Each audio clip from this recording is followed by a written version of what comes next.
Palavra de Deus para nós hoje, Atos capítulo 9, verso 31. Palavra de Deus, Atos capítulo 9, verso de número 31. Apenas esse verso.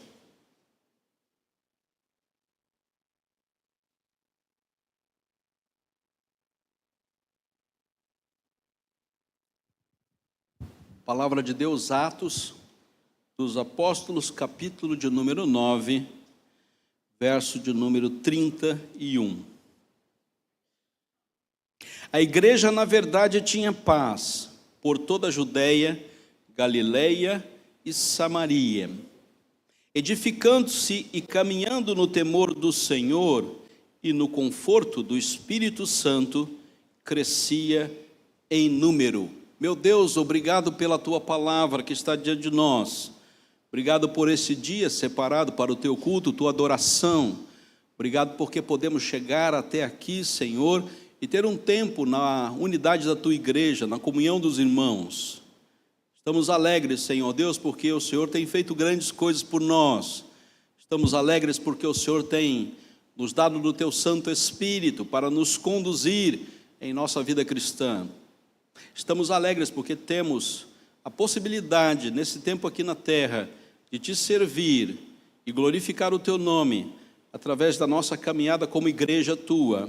Assim Te agradecemos, Senhor, e pedimos que o Senhor esteja enchendo o nosso coração com o Teu tesouro, com a Tua palavra, único caminho que temos para ser instruídos, mediante a ação do Teu Santo Espírito, iluminando, Senhor, nossos corações e nossas mentes. Assim, Senhor, obrigado, porque temos essa possibilidade de estarmos como igreja Tua, aprendendo cada vez mais contigo, desenvolvendo a nossa salvação e servindo ao Senhor e à sua igreja. Assim oramos, certos de que o Senhor está conosco, em nome de Jesus Cristo. Amém. Atos do Espírito Santo na vida da igreja. Atos do Espírito Santo na vida da igreja. Irmãos, nós estamos aqui como igreja porque em algum momento Deus assim o quis. Foi Deus que preparou essa oportunidade para nós.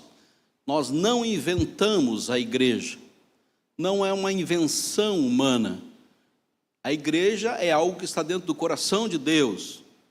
E nenhum de nós produziu o que aqui está acontecendo. Mas o próprio Deus deu condições para que chegássemos até aqui. Essa condição tem uma leitura histórica.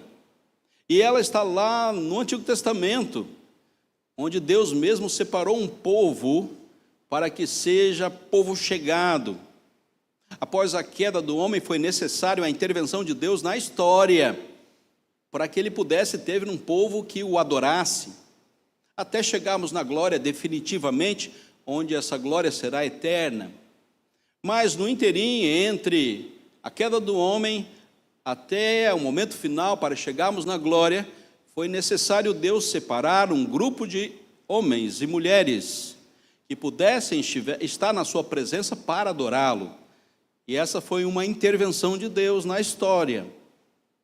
Mesmo com a dificuldade do pecado, da queda, da desobediência, Deus estabelece um conserto. E esse conserto foi feito pelas suas próprias mãos. Ele mesmo criou esta oportunidade de chegarmos até esta organização, esse grupo de irmãos. Foi Deus que preparou isso. Não foi o homem que inventou. Não foi a nossa criatividade. Muito pelo contrário. Foi Deus no seu Santo Espírito, conduzindo todas as coisas para que chegássemos até aqui. E a gente pensa que isso é invenção de homens, mas isso não é invenção de homens. A estrutura, igreja, povo de Deus, não é invenção de homens. É presença de homens e de mulheres, é união de homens e de mulheres, mas não foi algo inventado por nós. Não foi a nossa criatividade, a nossa capacidade de fazer acontecer que gerou a igreja. A igreja é uma obra, é um ato do próprio Deus no seu espírito. pois todos nós somos um só no Espírito Santo de Deus. E esta mesa testifica que tal fato acontece, porque todos nós comemos do mesmo pão e bebemos do mesmo cálice. Na Igreja Reformada Europeia, no tempo que eu estava em Carambeí, lá com Leoni, eles tinham um cálice só. Aí também não precisa exagerar, né? Então eles simbolizavam com um cálice só. Aí todo mundo tinha que beber do mesmo cálice, e era o mesmo cálice físico, né? Então esse culto demorava uma infinidade. Tinha uma mesa na frente, e vinham de 10 em 10 pessoas, sentavam à mesa, tomavam do cálice, levantava, vinha mais 10, levantava, vinha mais 10. Eu falei, gente, comigo esse negócio vai dar certo. Eu gosto do culto mais rápido, mais objetivo, né? Já pensou isso num templo de 400, 500 pessoas? Era uma coisa animada, viu? Você quase dormia naquele culto. Mas hoje não, hoje a gente tem a disponibilidade de administrar isso de uma forma muito mais rápida, muito mais objetiva. Isso evoluiu. Houve uma leitura de consciência de que era necessário evoluir, assim evoluiu, não tem problema nenhum. Mas, na verdade, os atos do Espírito Santo é que constitui a vida da igreja. Quando Nicodemos pergunta para Jesus o que ele faz para receber a vida eterna, Jesus Cristo deixa claro para ele que há algo muito importante, e algo acontece nessa hora. O vento sopra onde quer, você ouve a sua voz, mas você não sabe de onde vem e para onde ele vai. E assim é todo aquele que é nascido do Espírito. Há uma intervenção de Deus na vida da igreja. Há um sopro de Deus na vida da igreja. O vento soprou na direção certa, na hora certa, do jeito certo. E nenhum homem fez a menor diferença. Nenhum discurso fez a menor diferença. Foi o vento que soprou. Jesus deixa claro que é o vento que sopra na igreja. Ele é o único soberano. Ele é o único que faz isso de uma forma livre. Ele é o único que faz isso de uma forma misteriosa. Você nunca vai saber em que direção ele vai e o que ele vai realizar. Por muitas vezes nós embotamos nosso entendimento e achamos que dentro da nossa capacidade lógica está e é possível conceber em que direção e de que forma esse vento vai agir. Mas isto é impossível, porque ele é livre, ele é soberano e ele é misterioso. Muitas vezes achei que, pessoalmente, nada ia acontecer. E me entristeci na vida da igreja porque coisas aconteceram que eu não gostei. Mas isso coube somente a minha mente e o meu coração. Deus sabe exatamente o que está acontecendo. Ele sabe exatamente qual é a dimensão dos atos do Espírito Santo, porque o Espírito Santo é Deus. A gente às vezes fica pensando que a coisa saiu do trilho, mas o trilho não é nosso, o trilho é do Espírito. Quem sabe o caminho é o Espírito, não nós. Nós limitadamente cumprimos a nossa tarefa de servir a Deus e aos nossos irmãos. Mas não pense que você vai chegar lá. Ele é livre, ele é soberano e ele é misterioso. E muitas coisas vão acontecer na vida da igreja, das quais nós não temos o menor conhecimento. Porque Deus, no seu espírito, é livre, é soberano e é misterioso. Mas o texto de hoje é o fim de uma primeira caminhada. Aqui a igreja está com 30 anos. Da ascensão de Jesus até aqui, nós temos uma caminhada de 30 anos. E há aqui um relato. Eu acho que isso aqui era a assembleia ordinária da igreja, né? Há um relato do escritor sagrado. Como é que está a igreja? Percebam que há duas versões aí, né? A igreja, na verdade, é o que o escritor sagrado passou para nós. A igreja, na verdade. E sempre tem uma igreja paralela, a igreja na mentira. É aquilo que não está escrito aqui, mas que era comum na conversa, na fofoca da igreja. Não vamos falar isso aqui, depois corta aí. Na fofoca da igreja, a igreja na mentira. Querido, sempre tem um paralelo, a igreja na verdade e a igreja na mentira. Você não sabia disso? Fique sabendo hoje. E tem aquilo que o Espírito Santo está fazendo, e tem aquilo que o homem quer que as pessoas pensem que o Espírito Santo está fazendo. E sempre haverá esse paralelo, né? Essa dupla leitura, aquilo que Deus realmente está fazendo e aquilo que o homem gostaria que fosse publicado que Deus está fazendo. Então o ser humano é muito inteligente, e ele tem essa capacidade, né, de vender qualquer coisa, e essa é uma das maneiras. E na vida da igreja não é diferente, porque nós somos uma reunião de homens e de mulheres que têm os seus desejos subjetivos. Cada um de vocês tem um desejo subjetivo, e cada um de vocês gostaria que a coisa fosse feita dentro da satisfação dos seus desejos subjetivos. Pois bem, aí nascem muitas histórias, naturalmente, nascem muitos discursos, muitas vontades, muitas personalidades. Hoje nós estamos na época da personalidade, né? Muitas pessoas que se destacam na vida da igreja e falam bonito e têm a capacidade de fazer belos shows, ou voltemos, fazer belos cultos.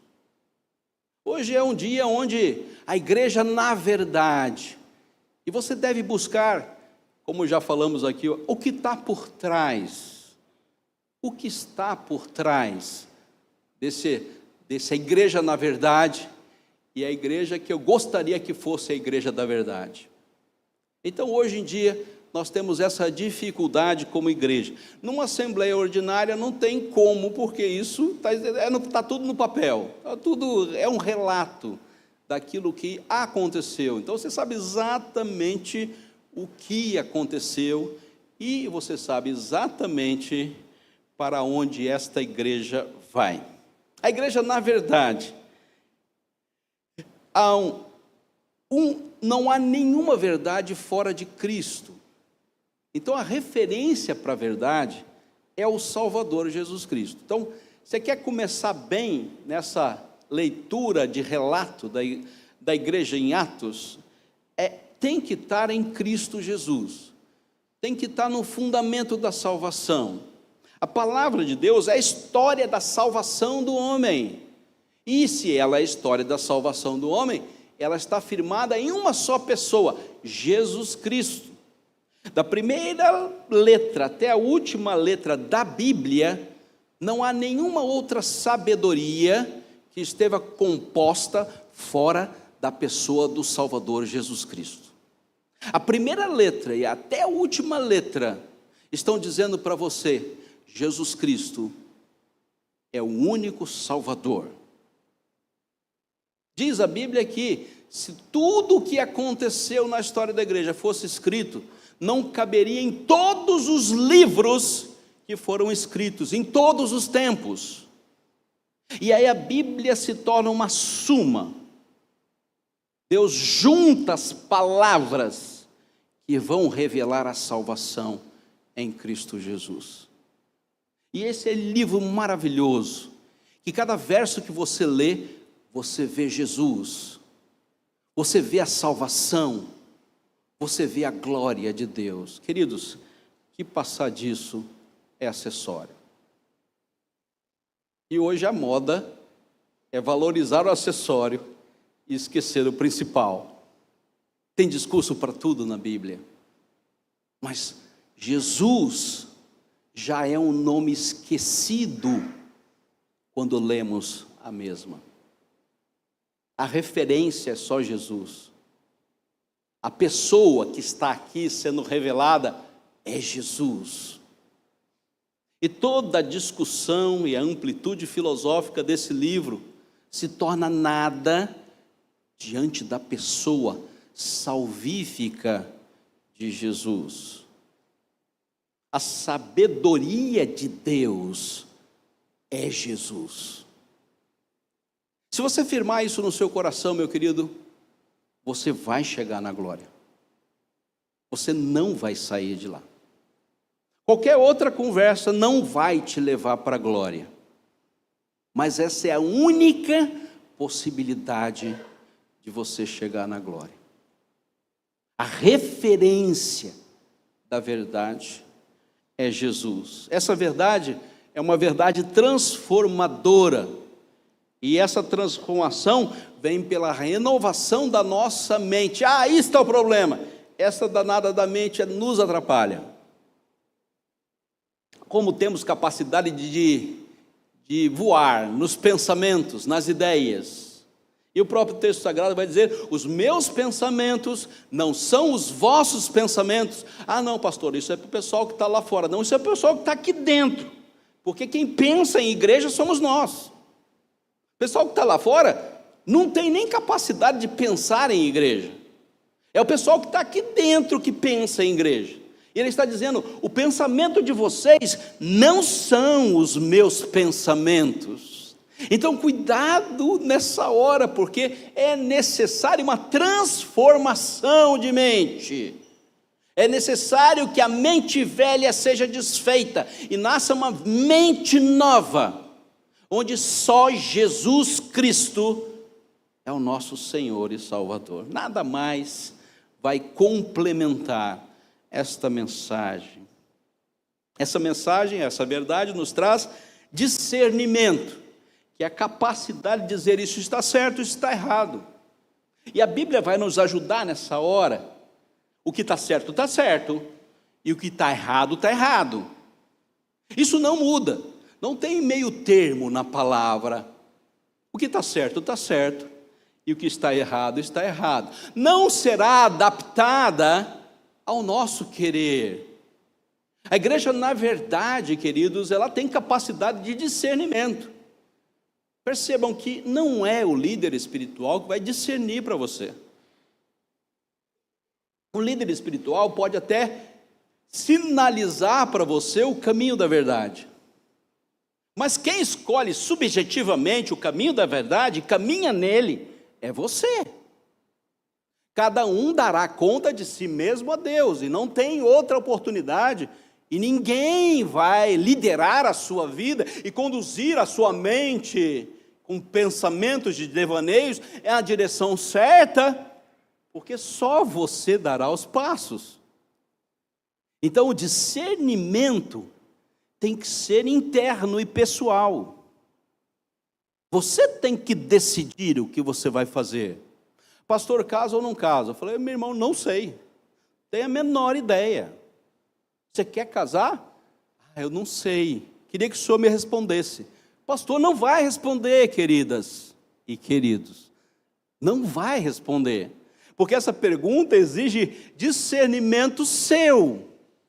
Para você tomar a decisão certa, com a pessoa certa, na hora certa. Se der errado, você vai falar: foi o pastor que disse. E eu não vou ouvir isso de você. É hora de você discernir. Pastor, frequento que igreja? Não vou dizer para você. É você que tem que decidir que igreja você vai participar. Ninguém pode orientar você nessa hora. Somente Deus no seu espírito. Pastor, eu gostei muito daquela igreja ali, porque lá eles fazem isso, isso e aquilo. Eu falei: Deus abençoe, vá em paz. Que é o carimbo da sua carta de transferência, dou agora. Sabe por quê? Porque quem decide aonde vai comungar é você. É você que decide. A história é sua. O Espírito Santo de Deus vai conduzir a sua vida. Ele age em você individualmente. Mas nós temos uma busca pela verdade. Eu termino aqui. A busca pela verdade. O que se diz e o que realmente é. Essa é a pergunta final. Não vá pelas aparências. Não vá pelo discurso. Não vá pela beleza. Não embarque na moda. Tudo isso é nada diante da orientação do Espírito Santo de Deus. Precisa ser Deus. Precisa ser o Espírito. Precisa ser um discurso vindo do alto. Não dá para ir na conversa das pessoas. O que se diz hoje, nunca se escreveu tanto livro evangélico como se escreve hoje. E tudo isso, queridos, são teses, são pensamentos, são ideias. A maioria dos livros você aproveita 10% de algo que realmente tem valor. Os outros 90% é para vender para você. Então preste bem atenção, o que se diz é algo etéreo. Não tem a ver com o Espírito que age livre, não tem a ver com o Espírito que é soberano, não tem a ver com o Espírito que é misterioso. Esse só fala no seu coração e não usa homens. Não usa homens. Ele tem voz própria, diz o texto, João capítulo 3, verso 8. Ouves a minha voz. E essa voz é a voz de Deus. Essa sabedoria é a sabedoria de Deus. Esse texto é o texto que Deus tem para colocar no seu coração. O tempo hoje, para a igreja, é extremamente abençoado. Porque nós temos a capacidade de nos comunicar com muita facilidade. Mas isso pode ser um tiro no pé. Você pode estar lendo e absorvendo muitas ideias que não vêm do Espírito Santo, que é uma produção humana. E a igreja acaba intoxicada com o que se diz. Esquece do que realmente é. Satanás não é bobo, queridos. Você acha que ele vai usar o mundo para nos corromper? Não. Ele não vai usar o mundo para nos corromper. Ele vai usar o erro teológico para nos corromper. Ele vai fazer a gente pensar que a gente está certo, fazendo a coisa certa, com as pessoas certas, e não estarmos sendo orientados pelo Espírito Santo. Satanás é muito esperto. E nós temos uma luta muito grande com a capacidade de Satanás interferir em nossos caminhos. Perder a salvação? Nunca. Mas viver uma vida miserável aqui na terra? Sim. Viver uma vida miserável aqui na terra. A solução para isso, queridos, é você estar na verdade. E o texto sagrado, o relato do texto é a igreja na verdade. Existe a necessidade da verdade. Não vale o subjetivo. Não vale, depois cortem, a fofoca da igreja. Não vale a fofoca da igreja. A fofoca da igreja é só para animar um pouco. Eu estava na igreja uma das igrejas que eu pastoreei, e aí eu falei, irmãos, nós precisamos, né, nos organizar melhor, fazer a coisa funcionar melhor, a liturgia, a pregação, as reuniões, vamos organizar melhor esse negócio, vamos organizar. Falou, uma senhora chegou para mim, desculpe, uma pessoa chegou aqui para mim, falou, pastor, a igreja está desanimada, o senhor veio com esse negócio de organizar o negócio, e agora não tem mais fofoca. Isso que era a animação do que começava o culto, terminava o culto, era as fofocas da igreja. Eu falei, meu irmão, quando a fofoca da igreja é o ponto mais alto da reunião da igreja, aí fica difícil, né? Então, há uma necessidade que a gente trabalhe essa capacidade de fofoca, do que se diz, e deixe mais que o Espírito Santo estabeleça o que realmente é. Que Deus abençoe a sua palavra. Hoje ainda temos muito trabalho pela frente. Amém.